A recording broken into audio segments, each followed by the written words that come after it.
Hello and welcome to Ula Tea Leaf Readings. My name is Lenor, and today, I'm going to be reading your tea leaves. This is a horoscope for Gemini. If Gemini is your solar, lunar, ascendant/rising sign, then this is a message for you. Okay, let's get started.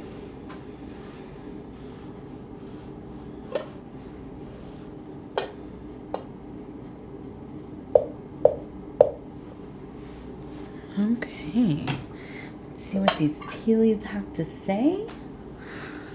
All right. Okay, and so our card for today is the Lovers. This one looks very much like some kind of space alien from a very popular show. If you know what I'm talking about, maybe leave in the comments what your guess is. You can see that up close. It's kind of silly. Okay, so the Lovers. Oh, goodness. This is a sense of unification. Sacred things coming together, aligning in your favor. That's right. All right, so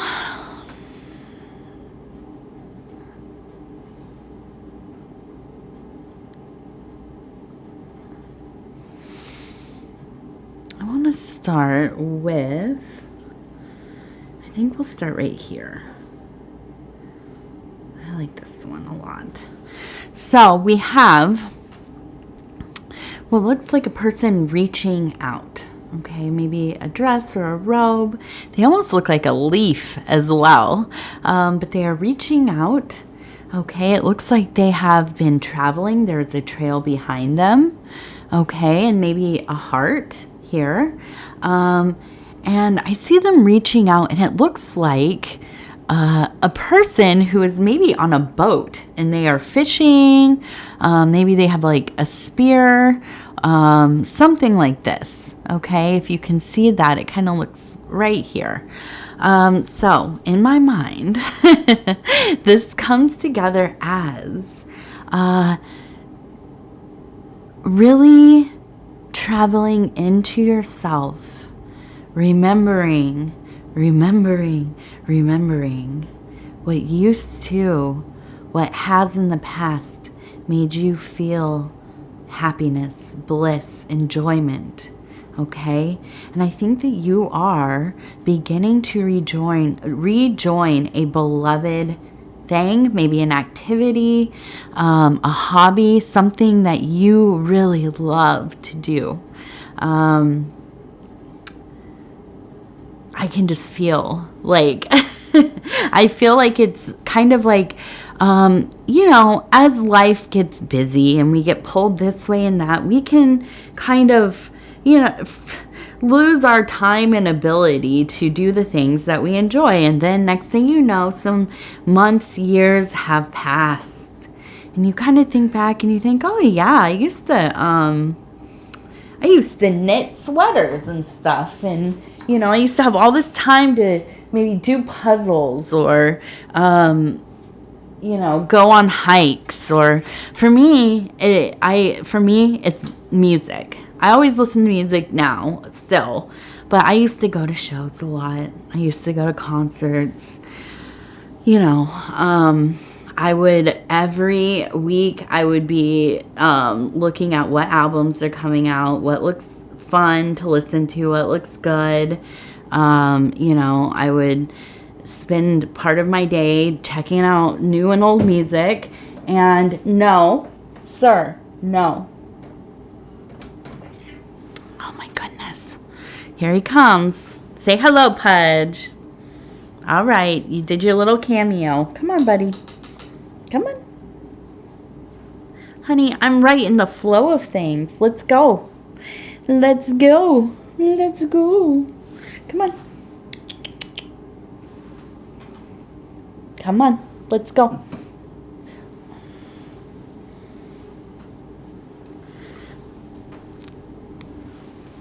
No, you can't. I can't hold you like a baby right now, buddy. Come on, let's go on. Go on. Oh, and he went and found his bed. There we go. These kitty cats, they are my favorite. Well, they're my second favorite thing in the whole world. Of course, my daughter, number one.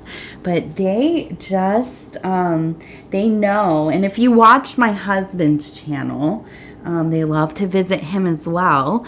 Shout out to Dove and Serpent Tarot. But they know when we cannot be like, okay, get off of here. And when they hear us talking, they come a-running, which is fine. But we have so many pretty little things up here. I'm always scared they're going to knock over one of the goddesses. So, anyways, we're getting back to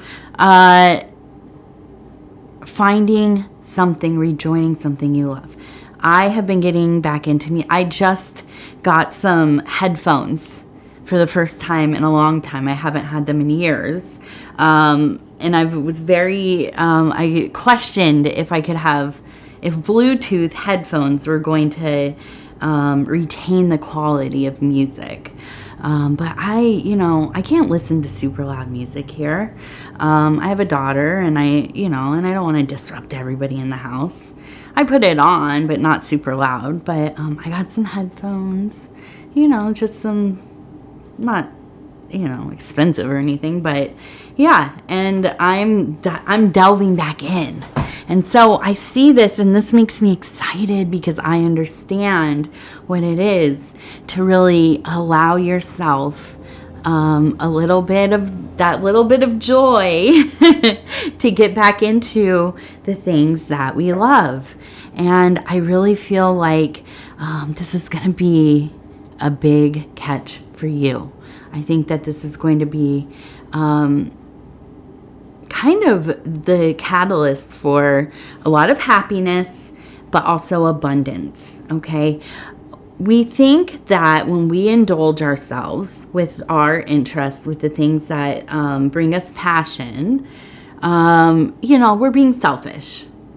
We're maybe taking away from other things that we have to do in our lives.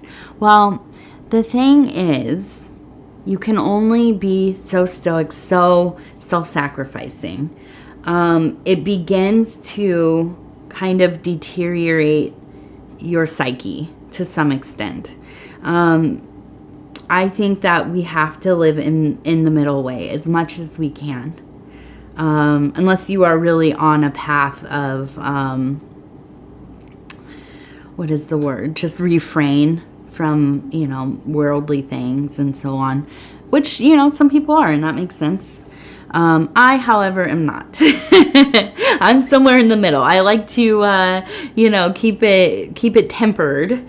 But I do think that I find myself getting very grumpy if I go days and weeks and, I'm doing stuff with the family and it's fun enough, but it's all kids stuff. Or we're going to do something that my husband wants to do, which is usually in line with some of my interests. But after a while, it's like I need something for myself. And, sometimes you just have to advocate for yourself and take that time. And it doesn't have to be big stuff. For me, like I said, listening to music on my headphones here and there when I can.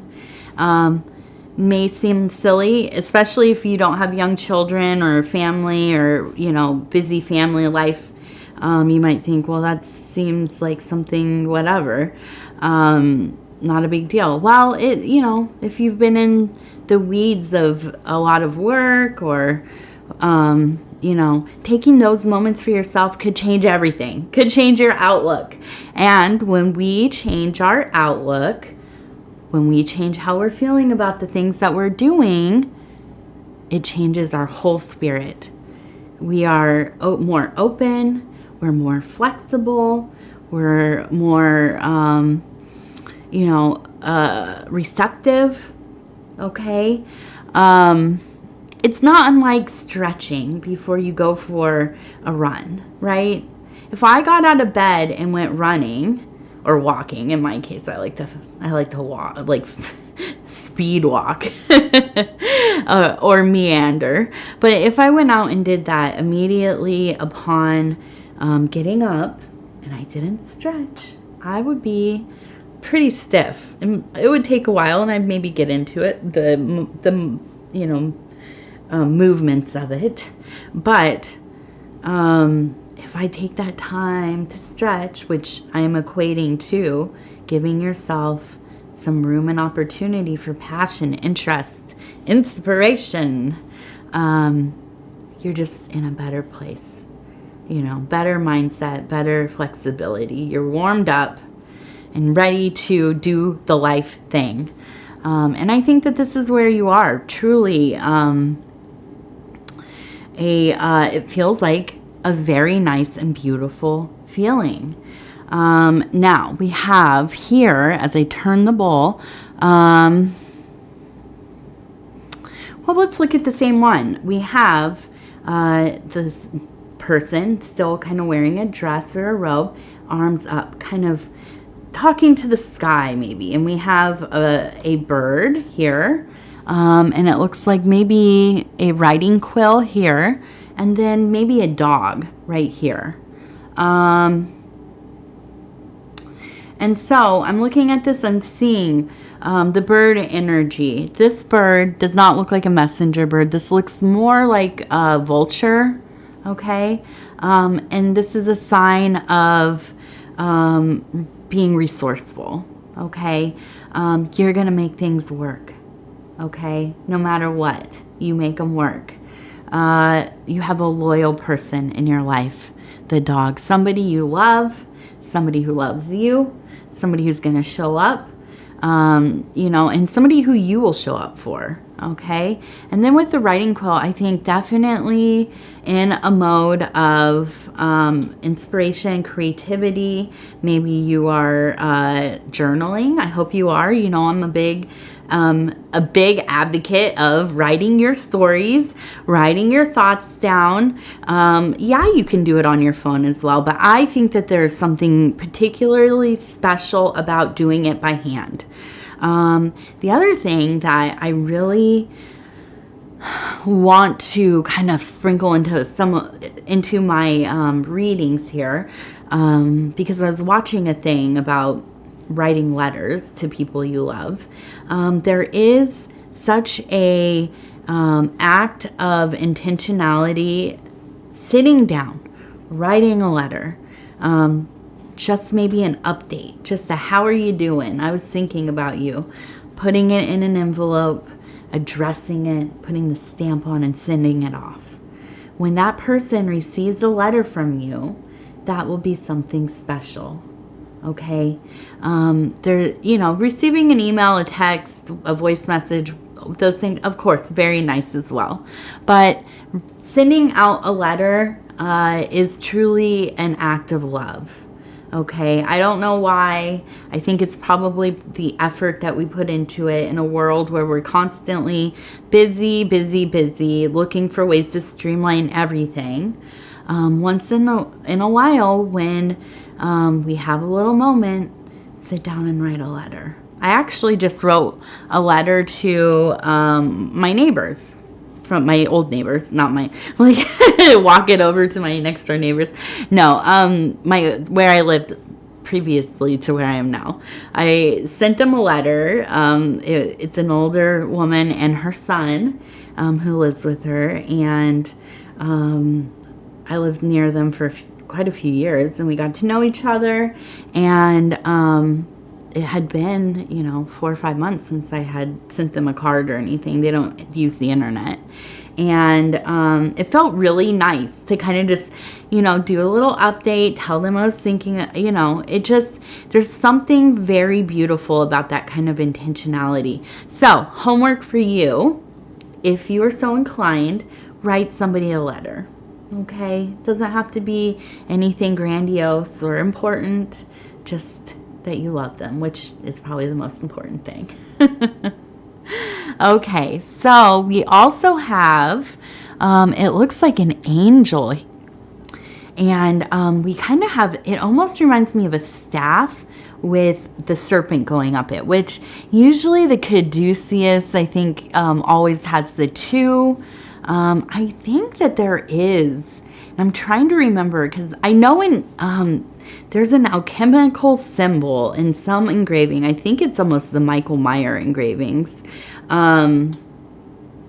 But I could be wrong, where there is like a staff or a cross that has a single serpent, but I'm not, or like a T-shaped cross, but I can't remember. So I'm just going to go with, maybe a medical or wellness symbology here, because that's what I'm getting from it anyways.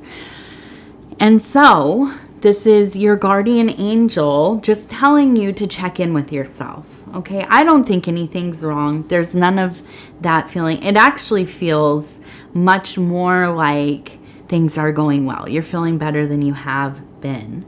But I think, just checking in with yourself, if you are privileged enough to have some kind of insurance or, ability to go see a doctor, then, definitely do a checkup if you haven't. I know I get behind on mine a little bit sometimes, which my husband hates, but, it is what it is. So we just have to, be consistent where we can with our medical stuff. And more than that, just how are you feeling? What's different? We are a family. We check in a lot about our, how do you feel today? Do you have a headache? Do you have and it's every day. It's a conversation along with the weather and what do you want to have for dinner? We always have how are you feeling physically? How did you sleep? These kinds of conversations. I know that a lot of times we don't even think about that stuff. I think because I'm in a family setting, that's, I'm mom, so I check with everybody. But when I was alone, I didn't always think about how I was feeling. There were plenty of times I didn't even realize like I was in pain or I didn't feel well or whatever. So it's important to sometimes just make it a goal to at least once a day think about, where are you feeling physically? Okay. Now we have three little faces. I have, actually it looks like 4. Let's see. We have this one that looks like it has a little kind of stone face. This one looks like it's kind of smirking. We have a nose and the eyes. This one looks like it is, I don't know, happy. It looks a little silly. And where was the other one? Oh, this one. This one looks happy and silly as well. So I feel like overall you maybe have had a little bit of mercurial energy, going through some of the moods. But overall, I think it looks like you are feeling pretty happy, silly, enjoying yourself. Okay, and I feel like that Lover's energy really has to do with you getting into some things that you really care about. Okay, and I think that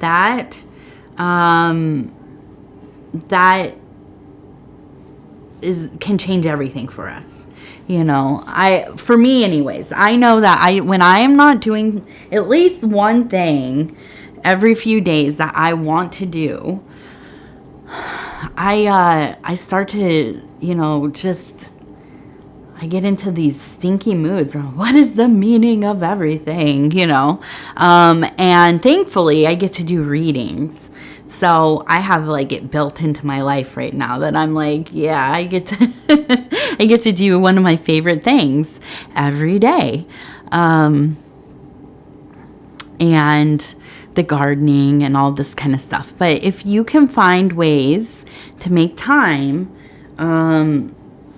to do something that you love, I feel like that will be so important for you. Okay, now we have another writing quill right here. I think that this is important. I see it reiterated here. So, important to get whatever written down. Okay, do the journaling. Maybe this is drawing. When I see the writing quill thing, I always think, oh, it's writing. Well, it could be drawing as well, making some kind of art, sketches.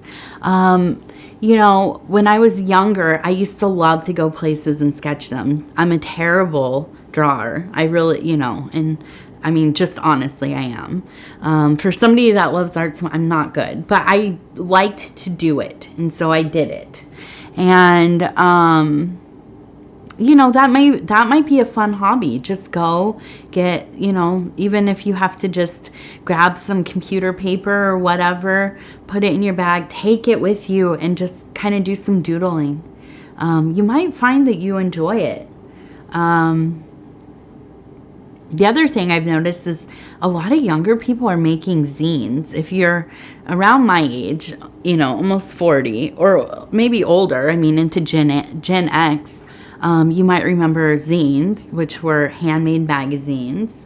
And I've noticed kids, I call them kids, college students, teenagers, are making zines again. I mean, they probably never stopped, but it seems like it's really popular again. So, hey, maybe us oldies have to get out there and, you know, start making some cool stuff like that.